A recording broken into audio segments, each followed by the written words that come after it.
Hello and welcome to this online lesson. My name is Mr. Hoven, and today we're going to be looking at the 13 colonies, or the development, or further development of the 13 colonies we kind of barely just talked about last time. So if you remember from last time, I started off the video and I went through these 13 colonies. I'm going to do it for you one more time because they're important. We're going to be going over them and studying them for the rest of the near future. It's important you know who they are. First, you got New Hampshire, New York, Pennsylvania, Massachusetts, Rhode Island, Connecticut, New Jersey, Delaware, Maryland, Virginia, North Carolina, South Carolina, and Georgia. So those are the ones we're going to be focusing on now. Remember, English people were beginning to come over to this new world because of religious persecution. They wanted to practice their own religion, and they wanted to start a new life. There's a lot of upheaval in England at the time. So let's go ahead and get started. Let's talk about them.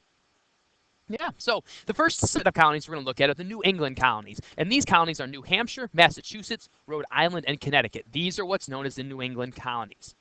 The first group that settled in this area, settled in New England, they belonged to the Puritan Church.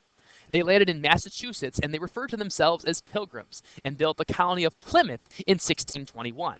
This group wrote the Mayflower Compact, which formed a government for the Plymouth colony, with a leader who was chosen by the group. This was the first form of democracy in the New World. So now we've got the greater group of people deciding on one leader, democracy in the New World, something they did not have in England.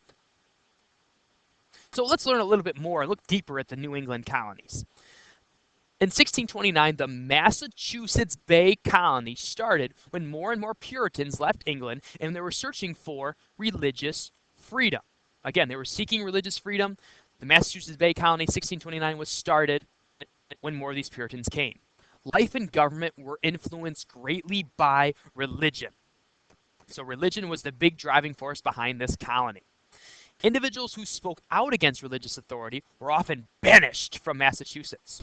Roger Williams and Anne Hutchinson were two such individuals that were banished and started the colony of Rhode Island. And in Rhode Island, there's the Roger Williams University that's named after this man who was kicked out of the Massachusetts Bay Colony because he didn't follow the religion exactly the way they wanted him to. So he started, along with Anne Hutchinson, this new colony of Rhode Island.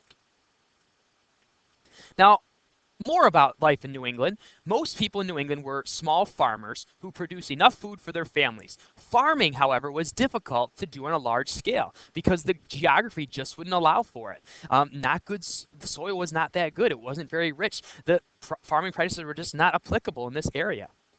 The major economic activities of New England were fishing, whaling, and forestry. Education, going to school, was a priority in the region. At elementary school, children had to attend. It was mandatory for them to go. Wealthy merchants and ship owners held important roles. Below them were the yeomen, independent farmers who own land. So the yeomen are independent farmers who own land. Again, farms are just for their families because the geography doesn't allow for them to have farms. So let's look at the middle colonies. We may recognize some of them because we're from one of these states, that is. The middle colonies included New York, New Jersey, Pennsylvania, and Delaware. The territory that makes up New York was first settled by the Dutch. So New York was actually settled by the Dutch, and it became the colony of New Netherlands. King Charles II of England ordered the British Navy to take the colony of New Netherlands by force if necessary. So the Dutch surrendered without a fight, and England took control of the land. So the first colony of the middle colonies was taken from the Dutch by the English. Now the middle colonies. The colony of Pennsylvania and Delaware were started by a Quaker named William Penn. Penn as in Pennsylvania. Weird. Penn as in Pennsylvania. He was a Quaker from England, and this was another religious group that was seeking refuge in the New World. King Charles II gave Penn the land. Penn started the colony in Pennsylvania with his own framework for government. His philosophy was of equality and fairness, and Pennsylvania was a place of religious toleration. It meant that you could come and practice whatever religion you wanted there. Penn also believed in equality for Native Americans. This was something that was very taboo.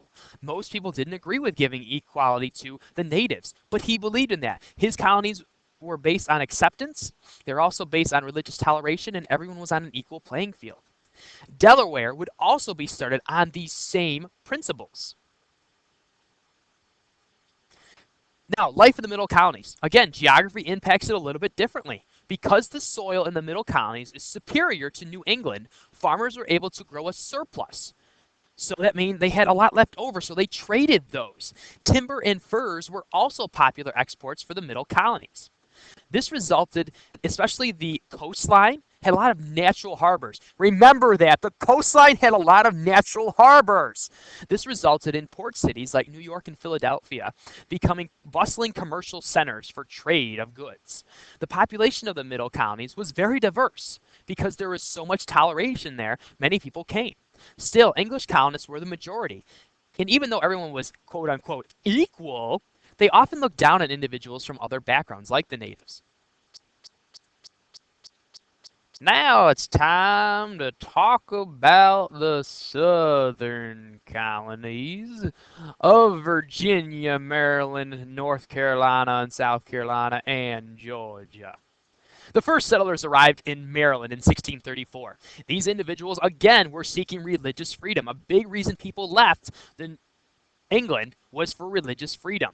The large area of Carolina was first split into North and South Carolina in 1691. Again, it wasn't always split. 1691 it was split when different governors were appointed.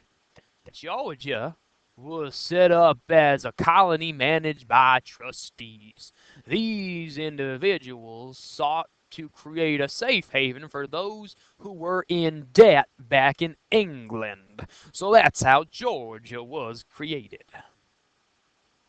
Now, life in the southern colonies. Because of the climate, it was really wet. There were a lot of swamps, and there was a lot of land that was pretty fertile. Tobacco and cotton farms flourished. They were huge. And now this gets into the southern way of life. It was a little bit different than the Middle and New England colonies. Africans were imported as slaves to work on the plantations. This was commonplace. Again, everyone had slaves back in England. Slaves were treated as property, and it was illegal for anyone to help them escape or hide them. Again, this is going to create tension looking down the road when we get into the end of the year where we're looking at the Civil War. But before we get there, we need to get through a few more units first. Hope you enjoyed this online lesson, and we'll see you next time.